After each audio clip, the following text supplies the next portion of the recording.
Have you ever heard a friend or family member talk about dieting?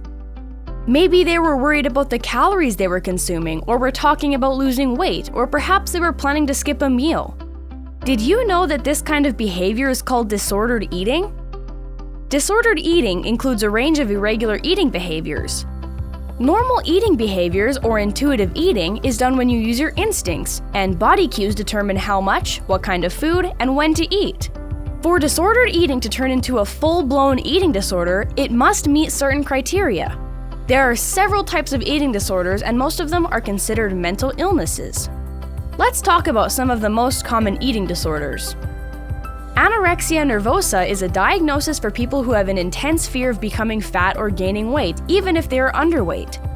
But you don't have to be underweight to have anorexia. A diagnosis means that a person is starving themselves of food. This disease sadly has the highest mortality rate of any mental illness. Another form of this is called anorexia athletica, which happens when people exercise excessively. People who suffer with this have a never-ending feeling of not ever being physically fit enough. Orthorexia is an eating disorder where people are obsessed with eating healthy to the point where it can lead to nutritional deficiencies and illness. Bulimia nervosa is what happens when people binge eat. This means that they eat large amounts at once and then they purge the food they ate. A lot of people who suffer from this illness will make themselves vomit, use laxatives, and exercise excessively. Binge eating disorder is a lot like bulimia, except the person suffering from it does not purge the food. Eating is often done in secret and may be done as a form of comfort. And then there is a body dysmorphic disorder, which is a mental illness where people are overly focused on a specific part of their body and believe it is a flaw. They may obsess and see a problem with things like their hips, breasts, hair, or even skin.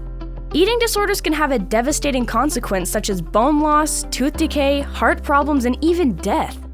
When people get an eating disorder, it's usually because of a combination of several factors, things like genetics, gender, social and psychological indicators.